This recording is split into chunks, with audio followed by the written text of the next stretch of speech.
Hello दोस्तों, स्वागत है आपका अपने यूट्यूब चैनल यूनिप्लस पर। मित्रों, उम्मीद करता हूँ कि आप सब लोग बेहतर होंगे, स्वस्थ होंगे। दोस्तों, आज मैंने आपसे कहा था कि मैं आपके सामने नया टॉपिक लेकर आऊँगा। आज 6 टॉपिक मैं आपके सामने लाया हूँ। दोस्तों, आगामी जितनी भी आपकी परीक्षाएं होंगी उसके लिए रामबाण साबित होने वाला है। अब छंद को लेकर अपने अंदर जो मन में जो डर बैठा हुआ था उसको ख़त्म कर दीजिए और छंद को ध्यानपूर्वक देखिएगा।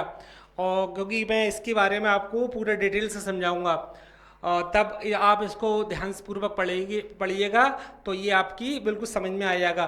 इसके बाद में मैं इसी छंद टॉपिक पर लेकर आपके सामने प्रैक्टिस सेट लाऊंगा। तो दोस्तों, आप परीक्षा की घड़ी काफ़ी नज़दीक है और परीक्षा की डेट कभी भी आ सकती है, इसलिए आप अपनी तैयारी को लगातार बनाए रखें और लगातार मेहनत करें और संघर्षरत रहें।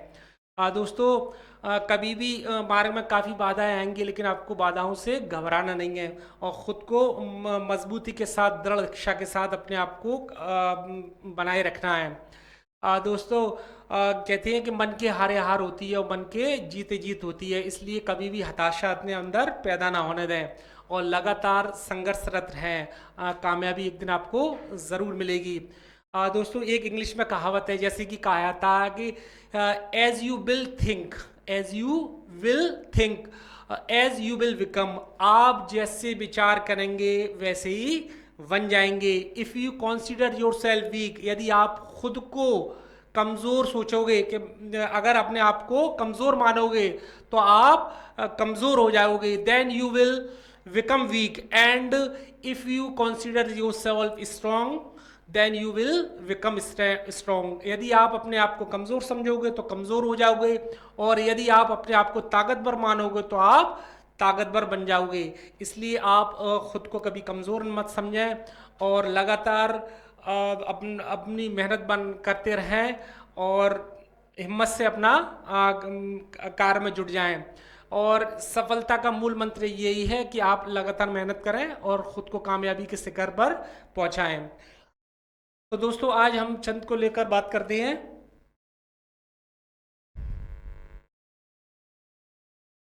छंद यानी पिंगल।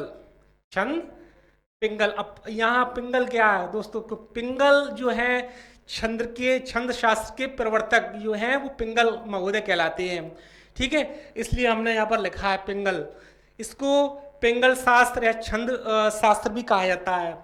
अब छंद का, जैसे कि अर्थ के विषय में हम बात करते हैं, छंद का अर्थ क्या होता है, तो अर्थ यहाँ पर हम ध्यान से पूर्वक सुनेंगे कि छंद, छंद शब्द, छंद शब्द छंद धातु से बना है। छंद शब्द छंद धातु से बना है, जिसका अर्थ आह्लादित करना या खुश करना होता है। जिसका अर्थ आह्लादित करना या खुश करना होता है। छंद का अर्थ, छंद शब्द छंद धातु धातु से बना है, जिसका अर्थ होता है आह्लादित करना, आह्लादित करना अर्थात खुश करना यानी प्रसन्न करना। ठीक है, अगर छंद की परिभाषा के बारे में बात की जाए दोस्तों, तो इसकी परिभाषा होती है, अलग अलग विद्वानों ने अलग अलग तरीके से इसकी परिभाषा बताई है। आप ध्यानपूर्वक पढ़ लीजिए, आप जौन सी चाहो वैसी याद कर लीजिएगा। ठीक है, जैसे कि यहाँ देखें परिभाषा, मात्राओं तथा लय में बंधी हुई क्रमबद्ध रचना को छंद कहते हैं। मात्राओं तथा लय में बंधी हुई क्रमबद्ध रचना को छंद कहते हैं। ठीक है, और आचार्य रामचंद्र शुक्ल के अनुसार अगर छंद की बात की जाए तो उन्होंने छंद को क्या बताया है के अनुसार छोटी छोटी सार्थक ध्वनियों के प्रभावपूर्ण सामंजस्य का नाम छंद है। छोटी छोटी सार्थक ध्वनियों के प्रभावपूर्ण सामंजस्य का नाम छंद है। ठीक है, और इसी तरह से जगदीश गुप्त के अनुसार अगर बात की जाए तो अक्षरों की संख्या, मात्रा, गणना, यति, गति को क्रमबद्ध तरीके से लिखना छंद कहलाता है। तो अलग अलग विद्वानों ने अपनी छंद को लेकर अलग अलग तरीके से परिभाषित किया है और छंद का अर्थ जो है वो होता है आह्लादित करना या खुश करना। ठीक है, ये इसकी परिभाषा है, आप चाहें जौन सी याद कर सकते हैं। यानी इसको सबको मान्यता है, भारत सरकार की तरफ से सबको मान्यताएं दी गई हैं। ठीक है, और आगे बात करते हैं। छंद का प्रथम उल्लेख, अगर छंद का प्रथम उल्लेख की अब बात करें दोस्तों, ऋग्वेद में मिलता है। इसका पहला उल्लेख ऋग्वेद में मिलता है। ठीक है, छंद को पिंगल शास्त्र भी कहते हैं। मैंने अभी आपको बताया कि छंद को पिंगल शास्त्र भी कहा जाता है। ठीक है, इसके प्रवर्तक जो पिंगल ऋषि माने जाते हैं, इसके प्रवर्तक पिंगल ऋषि माने जाते हैं। छंद को पिंगल शास्त्र भी कहते हैं, इसके प्रवर्तक पिंगल ऋषि माने जाते हैं। ठीक है, और यहां बात करते हैं छंद के अंग को लेकर। इसके अंग कितने होते हैं? इसके छंद के दोस्तों 7 अंग होते हैं। 7 अंग होते हैं इसके। जिस तरह से मानव के शरीर के अंग होते हैं, हाथ पैर वगैरह ये सब है, इसी तरह से छंद के भी अपने अंग होते हैं। ठीक है, और छंद के भेद भी होते हैं। तो मैं नेक्स्ट वीडियो में आपको छंद के भेद के बारे में बताऊंगा। आज मैं आपकी बात करता हूं छंद के अंग के विषय में। तो छंद के जो अंग होते हैं वो 7 होते हैं। पहला चरण पद या पाद, चरण पद या पाद पहला। दूसरा होता है वर्ण एवं मात्रा, वर्ण या मात्रा। तीसरा संख्या या क्रम, संख्या या क्रम। ठीक है, और चौथा गण, चौथा गण। पांचवा यति या ब्राह्म, यति या ब्राह्म। और छठवां होता है गति, छठवां गति। और सातवां तुक, सातवां तुक। ठीक है, ये छंद के अंग हैं। तो छंद के अंग कितने? 7 हैं। इनको हम डिटेल वाइज यहाँ मैं आपको बताया। अब यहाँ पर समझना पाद या चरण क्या है, पाद या चरण क्या है। छंद में 4 चरण होते हैं। छंद में क्या चरण होते हैं? 4 चरण होते हैं छंद में। पहले और तीसरे चरण को विषम, पहले और तीसरे चरण को विषम कहते हैं। पहले और तीसरे चरण को विषम, विषम चरण। दूसरे और चौथे चरण को समचरण कहा जाता है। दूसरे और चौथे को समचरण कहा जाता है। जैसे कि कुछ एग्जाम्पल से अभी समझते हैं हम। यहां देखें आप, रहमन पानी राखिए बिन पानी सब सून, पानी गए ना उबरे मोती मानस चून। यहां देखें दोस्तों, तो छंद में 4 चरण होते हैं और पहले और तीसरे चरण को विषम और दूसरे और चौथे चरण को सम कहा जाता है। यहां देखिए आप 4 चरण, एक एक और 1 2 3 और 4 यहां पर, ये इस तरह से। इसी तरह से यहां देखें आप, आई मुसीबत देख के गंजे तू क्यों रोए, आई मुसीबत कोई भी तेरा वाल बाका ना होए। तो इसके 4 चरण होते हैं। पहले चरण, और मैंने अभी आपको बताया था, या देखे पहले चरण और तीसरे चरण को तो विषम चरण कहते हैं और दूसरे और चौथे को सम चरण कहा जाता है। ठीक है, पहले और तीसरे को विषम और दूसरे और चौथे को समचरण कहा जाता है। इसी तरह से यहाँ पर इन एग्जाम्पल्स को समझें आप। ठीक है, इसको ध्यानपूर्वक समझें और इसी से पूरा हम डिटेल से आपको बता देंगे। अब यहाँ दूसरे नंबर पर वर्ण एवं मात्रा, वर्ण और मात्रा को लेकर अगर बात की जाए दोस्तों, तो वर्ण 2 प्रकार के होते हैं। वर्ण 2 प्रकार के होते हैं। वर्ण के प्रकार के होते हैं 2 प्रकार के, ह्रास्व, लघु, छोटा ई ऊ और ऋषि ये। ठीक है, दीर्घ यानी गुरु, इसमें बड़ा, बड़ी, बड़ाऊ, छोटी ए, बड़ी ए, छोटा और बड़ाऊ, ये इस तरह से 2 प्रकार के होते हैं वर्ण। ठीक है, तो इसमें देखें आप। ठीक, तो वर्ण एवं मात्रा ये सब हो जाती है। यानी मात्रा क्या है, वर्ण क्या है, ये देखो छोटी की मात्रा लगी है, इसमें बड़ी की मात्रा लगी है, इस तरह से। ठीक है, और ये आ ई यू और ऋषि और बाकी की ये सब चीजें दी हुई है। तो ये सब इसमें अंतर्निहित है इसके अंदर। ठीक, आगे बात करते हैं। ह्रास्व वर्ण की एक मात्रा, अब यहां पर अगर बात की जाए ह्रास्व वर्ण की एक मात्रा और दीर्घ वर्ण की 2 मात्रा गिनी जाती हैं। दीर्घ वर्ण की, ह्रास्व की 1 और दीर्घ की 2 मात्राएं गिनी जाती हैं। अब यहां अगर लघु मात्रा जो होती है, लघु मात्रा ये इस तरह से होती है और दीर्घ मात्रा का साइन इस तरह से है। ये लघु और ये दीर्घ। ठीक है, आगे अगर बात करें तीसरे नंबर पर, इसका संख्या 7 अंक होते हैं। तो तीसरे अंक पर, पहले अंक पर मैंने बात की और दूसरे पर बात की। अब हम तीसरे अंक पर बात करते हैं। संख्या या क्रम, संख्या या क्रम। वर्णों और मात्राओं की गणना को संख्या कहते हैं। वर्णों और मात्राओं की गणना, यानी इनकी गणना, इनकी काउंटिंग को ही संख्या कहते हैं। अगर चौथे पे आप बात करते हैं गण, गण को लेकर 3 वर्णों का एक गण होता है, यानी गण यानी समूह, समूह 3 वर्णों का एक गण होता है, इसमें 3 वर्ण आएंगे, ठीक है, उसकी को हम गण कहते हैं। अब सीधी सी बात है, आप ध्यान से समझे, जैसे कि पवन है, नयन है, इस तरह से गणों की संख्या का अगर हम बात की है तो गणों की संख्या हमारी 8 होती है।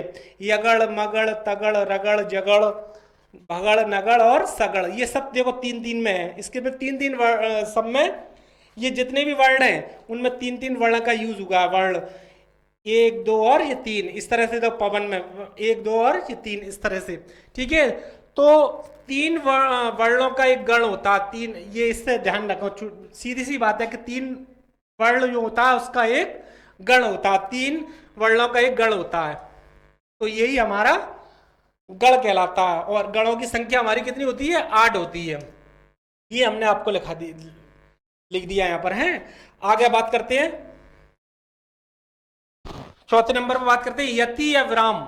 यति या विराम यानी रुकना। यही के देखे आप, छंद को पढ़ते समय वर्ण या मात्रा पर सांस लेने के लिए रुकना।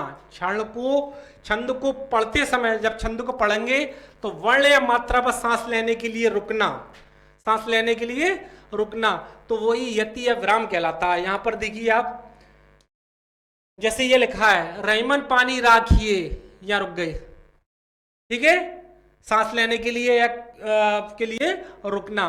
बिन पानी सब सून, फिर रुक गए, तो इस तरह से। पानी गई ना उबरे, पानी गई ना उबरे, फिर यहां रुके, फिर देखा मोती मानस चून, मोती मानस चून, इस तरह से ये यति या विराम कहलाते हैं। छंद को पढ़ते समय वर्ण या मात्रा, वर्ण पर या मात्रा पर सांस लेने के लिए रुकना, सांस लेने के लिए रुकना, यति या विराम कहलाता है। अब बात करते हैं गति को लेकर। गति को लेकर, तो गति क्या होती है? छंद के पढ़ने के प्रवाह या लय को गति कहते हैं। छंद के पढ़ने के प्रवाह या लय को गति कहते हैं। जैसे कि फिर देखो, दोबारा देखें आप, रहीमन पानी राखिए, गति खींचते चले जाओ, जैसे किस तरह से गति। बिन पानी सब सून, इस तरह से, बिन पानी सब सून। मोती गई ना उबरे, मोती मानस चून, ये गति है जिस तरह से। इसमें आप देखें, आई मुसीबत देख के, आई मुसीबत देख के, ये गति को इंडिकेट करता है। इसमें अंतर नहीं था। सब जितने भी 7 मैंने आपको कुछ अंग हैं, इन जो छंद की ये लिखोगे, मैंने ये एग्जाम्पल लिखोगे, इनमें सब 7 अंग इसके अंदर अंतर नहीं थे। तो मैं आपको एग्जाम्पल दे देकर आपको समझाता हूं। जैसे गति, आई मुसीबत देख के, आई मुसीबत देख के, गंजे तू क्यों रोए, गंजे तू क्यों रोए। आए मुसीबत कोई भी, तेरा वालवा का ना हो, तेरा वालवा का ना हो, ये गति है। और जहां पर रुक गए वहां पर मैंने आपको बताया था, ठीक है, विराम। अब यहां पर जैसे कि गति को लेकर बात करते हैं, तो छंद के पढ़ने के प्रवाह या लय को गति कहते हैं। अब आगे आता है बात तुक को लेकर। 7वां होता है तुक। तो चरण के अंत में आने वाले समान वर्णों, चरण के अंत में आने वाले समान वर्णों को तुक कहते हैं। चरण के लास्ट में जो आने वाले समान वर्ण हो उनको तुक कहते हैं। तुक के भेद होते हैं, तुकांत कविता और तुकांत कविता। अब जैसे फिर एग्जांपल दें इसको, देखो, समान वर्ण, सिमिलियर, इंग्लिश में सिमिलियर वर्ड कहलाते हैं, समान जो होते हैं तुकांत शब्द। अब यहां देखिए आप, रहीमन पानी राखिए, बिन पानी सब सून, या देखा सून। पानी गए ना उबरे, मोती मानस चून। तो सून और चून, इस तरह से देखो तुकांत शब्द, सून और चून, तो ये हमारे तुकांत शब्द हैं। अब इसी तरह आई मुसीबत देख के, गंजे तू क्यों रोए, रोए। आए मुसीबत कोई भी, तेरा वालवा का ना होए। तो रोए और होए, ये सब क्या है? तुकांत शब्द। और इसके भी 2 भेद होते हैं, तुकांत और अतुकांत। जिसमें अगर इस तरह से तुक मिल जाए वो तो तुकांत होगा, और तुक ना मिले वो तुकांत होता है।